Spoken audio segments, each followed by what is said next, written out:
সংসারকে পরিষ্কার পরিচ্ছন্ন রাখতে সকাল ৮টা থেকে সন্ধে পর্যন্ত আমি একা হাতে সমস্ত কাজ যেভাবে করি। রাধে রাধে বন্ধুরা, কেমন আছেন আপনারা সবাই? আশা করছি আপনারা সবাই ভালো আছেন ও সুস্থ আছেন। আমরাও বেশ ভালো আছি। আমার আরো একটি নতুন ভিডিওতে আপনাদের সকলকে স্বাগত জানাই। আজ হচ্ছে শুক্রবার আর এখন ঘড়ির কাঁটায় বাজে ওই সকাল ৮টা নাগাদ। এখন থেকে আপনাদেরকে সাথে নিয়ে আজকের ভিডিওটি আমি শুরু করলাম। আশা করছি প্রতিদিনের ন্যায় আজকের ভিডিওটি আপনাদের বেশ ভালো লাগবে। ঘুম থেকে উঠে সমস্ত বাসি কাজ সারা হয়ে গেছে। এদিকে বাসি কাজ করে স্নানটা করে চলে এসেছি ছাদে। সবার প্রথমে ছাদে এসে ঠাকুর ঘরে গিয়ে ঠাকুর প্রণামটা সেরে নিলাম। এদিকে গুরুদেবের নাম করে আজ সকালে সমস্ত জামা প্যান্টগুলো কেচে দিয়েছি। এদিকে আমি সমস্ত জামা প্যান্টগুলোকে মেলে দিচ্ছি। আর তারই মধ্যে দেখছি কি তাতানও ঘুম থেকে উঠে গেছে। আর এখন তাতান রাস্তায় হাঁটছে। ওটাই আমি কিছুক্ষণ দাঁড়িয়ে দাঁড়িয়ে বললাম যে তুমি ঘুম থেকে উঠেছো, মাকে না দেখিয়ে রাস্তায় চলে গেলে। বিশেষ করে কি বলুন তো, ওই নিচে তোর পিপি থাকে আর ওর জন্য ঘুম থেকে উঠে আর গেটটি হয়তো খোলা ছিল, চলে গেছে রাস্তায়। তো এদিকে যাই হোক, এখন আমার সমস্ত জামা প্যান্টগুলো যে মেলা হয়ে গেছে। আর এখন বালতিটি নিয়ে নিচে চলে যাব। নিচে এসে তাতানকে খাইয়েছি, খাওয়ানোর পরে রেডি করিয়ে এখন তাতান বাইরে খেলছে। আর আমি এদিকে সকালের রান্নাবান্নাগুলোকেও সেরে নিচ্ছি। আজকে বেশি কিছু রান্না হবে না, খুবই হালকা পাতলা রান্না হবে। কারণ কি এই কদিন খুব ভালোভাবে রিচ খাবার হচ্ছে আমাদের। তো সেই জন্য মা বলে একেবারে হালকা পাতলায় রান্না করো। আর মা তো এখন দামোদর মাস বলে নিরামিষ খাচ্ছে, ওই কারণে মা ওপরেও কিছু রান্না করবে, সেটা আবার নিচে চলে আসবে। মানে মা নিরামিষভাবে রান্না করবে, সেটা আবার আমরা নিচে নিয়ে আসবো। আর আমরা যেহেতু মাছ খাই, সে কারণে মাছটি রান্না করে নেবো। দিকে আজকে মাছের মধ্যে আছে শুধু তেলাপিয়া মাছ আর ছোট গুঁড়ো মাছ। তো সেই কারণে মা কি করলো, বললো আগে তেলাপিয়া মাছটা রান্না করে নাও। কারণ কি ছোট গুঁড়ো মাছটা তো কাটতে অনেকটা সময় লাগে, সেই কারণে ওটা কাটবো তারপরে রান্না করব। আর তেলাপিয়া মাছটা দাদা কি করেছে, বাজার থেকে কেটিয়ে নিয়ে এসছে, সেই জন্য আগে তেলাপিয়া মাছটা রান্না করে নিয়েছি। আর আজকে একটুখানি একটা জায়গায় যাওয়ার ছিল, সেই জন্য রান্না বান্নাটা একটু তাড়াতাড়ি করছি। তো দেখুন, প্রথমে তেলাপিয়া মাছগুলো ওই কড়াইয়ের মধ্যে ভেজে নিয়েছি। আর এইদিকে কি করেছি, আলুগুলোকে ভেজে নিয়েছি। তো এদিকে দুদিকে দুটো কড়াই রান্না করলে খুব সুবিধে হয়। তো মাছগুলো সমস্ত ভাজা হয়ে গেছে। আর কিছুটা মাছের তেল বেঁচেছিল, সেটাকে উঠিয়ে কড়াইটিকে ভালোভাবে ধুয়ে এখন আবার ওই তেলটি দিয়ে রান্না করব। আর কিছু সামান্য তেল লেগেছে, সেই তেলটিও দিয়ে দিয়েছি। এদিকে সবার প্রথমে যেহেতু আলুটা আমার ভাজা হয়ে গেছে, সে কারণে এখানে সাদা জিরে ফোড়ন দিয়ে টমেটোগুলোকে দিয়ে দিয়েছি। আর টমেটোটা হালকা ভাজা হয়ে আসলে লঙ্কা গুঁড়ো, আদা বাটা, শুকনো লঙ্কা আর জিরের গুঁড়ো দিয়ে বেশ ভালোভাবে কিন্তু মশলাটাকে কষিয়ে নেব। এখন কিন্তু আমি এখনো হলুদ দিইনি। তো একবার দুবার একটুখানি কষানোর পরে কিন্তু হলুদ আর পরিমাণ মতন আমি কিন্তু নুন দিয়ে দেব। এদিকে দেখুন, হলুদ আর নুনটা দিয়ে বেশ ভালোভাবে মশলাটাকে আমি এখন কষিয়ে নেব। ম্যাক্সিমাম 2-4 মিনিট কষানোর পরে আরেকবার একটুখানি গরম জল দিয়ে তারপরেও আবার 2-4 মিনিট কষাবো। তো এদিকে আলুটাকে দুবার করে কষানো হয়ে গেছে। তো তারপরে আলু ঢেলে দিয়েছি। আর আলুটাকে দেওয়ার পরে এখন অল্প সামান্য জল দিয়ে কিন্তু বেশ ভালো করে মশলাটাকে কষাবো। এতবার করে কষালে কি হয় বলুন তো, মশলা থেকে যে কাঁচা গন্ধটা সেটাও থাকে না। আর যতবার করে আপনি মশলাটাকে নাড়াবেন ততই কিন্তু মশলাটা ভালোভাবে হবে। তো এদিকে দেখুন, মশলা হয়ে যাওয়ার পরে আমি গরম জল দিয়ে দিয়েছি। আর জল যে ফুটে এসেছে, সমস্ত মাছগুলোকে এখন ঢেলে দিচ্ছি।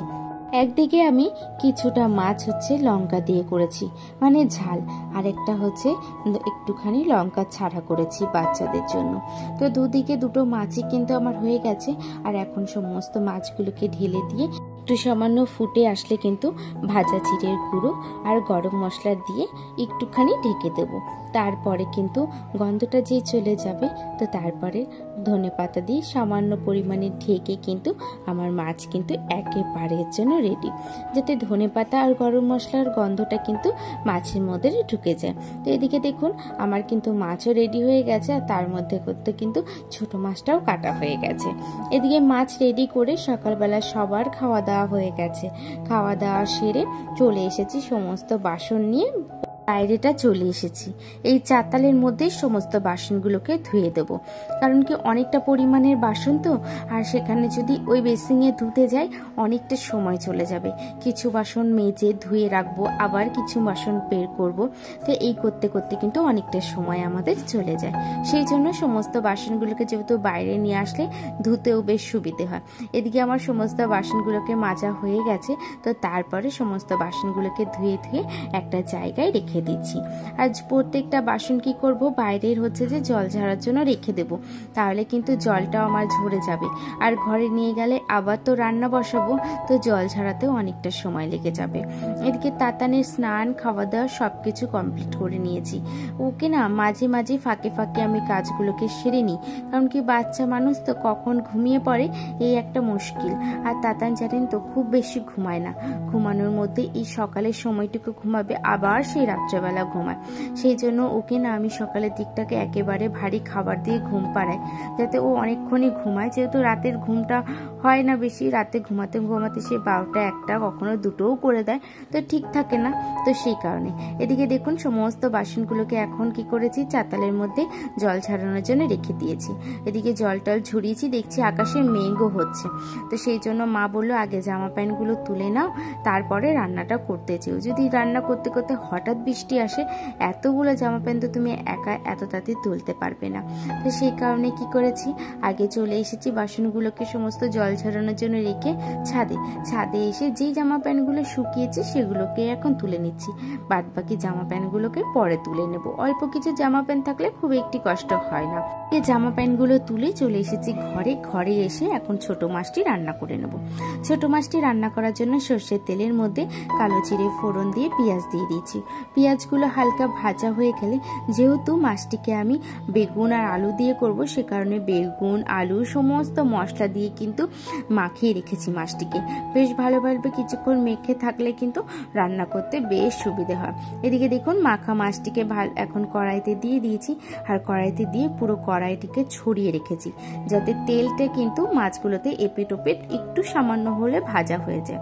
তো আমি এভাবে নাড়ছি, অনেকে ভাববেন হয়তো ভেঙে যাবে, কিন্তু না, আমি ওইভাবে হালকা হালকা করে নাড়ছি যাতে না ভাঙে। তো দেখুন হালকা সামান্য গরম জল দিয়ে কিন্তু আমি ঢেকে রেখেছিলাম, আর এখন মাছটি বেশ ভালোভাবে হয়ে গেছে। আর হয়ে যাওয়ার পরে এখন ধনে পাতা দিয়ে নামিয়ে দিয়েছি। ওই যে বলেছি আজকে সকালবেলা সমস্ত কিছু কেচে দিয়েছি, সেই কারণে কিন্তু আজকে তখন আর সকালবেলা বেড কভারটা পাতার একদমই সময় হয়নি। সেই জন্য এখন রান্না বান্না কমপ্লিট করেছি, এখন হচ্ছে গ্যাসে ভাত হচ্ছে। তো ভাতটা হতে হতে আমি এই সাইডের সমস্ত কাজগুলোকে সেরে নেব। তো দেখুন ঘরে চলে এসেছি, ঘরে এসে এখন কি করছি, বেড কভারটি পেতে দিচ্ছি। টান টান করে বেড কভারটি পেতে দিয়ে জানলাটাও খুলে দেবো। এদিকে জানলাটা খুলে দেওয়ার পরে দেখছি কি বোতলগুলোতে একটি ফোঁটাও জল নেই, সে কারণে রান্নাঘরে নিয়ে এসেছি। সমস্ত বোতলগুলো কিন্তু আমি এখন ভরে নেব। আর জানেন তো সংসারের সমস্ত কাজবাজ কিন্তু গুছিয়ে করতে বেশ ভালোবাসি। আর এই যে সেই সকাল থেকে ডিউটি শুরু হয়, সেই ডিউটি কিন্তু শেষ হয় একেবারে রাত্রেবেলা, তাও আবার রাত্রি কাজ করতে করতে ঠিক 12টা 1টা বেজে যায়। কখন যে সময় শুরু হয় আর কখন যে শেষ হয়, এই কাজের মধ্যে থাকলে কিন্তু একটি ফোঁটাও বুঝতে পারা যায় না। আর এই কাজগুলোকে আমরা সমস্ত নারীরা কিন্তু বেশ ভালোভাবে করতে ভালোবাসি, তো সেই কারণে এই কাজের মধ্যে নিজের কষ্টটাও কিন্তু কখনোই বোঝা যায় না। তো যাই হোক, আপনাদেরও কি এইরকম হয় নাকি একটুখানি জানাবেন। তো দেখুন এখন কি করছি, বোতলগুলো সমস্ত ভরে নিয়েছি, আর ভরার পরে টেবিলে এখন গুছিয়ে রাখছি। টেবিলটিও কিন্তু বেশ সুন্দর লাগে এইভাবে সাজিয়ে গুছিয়ে রাখলে।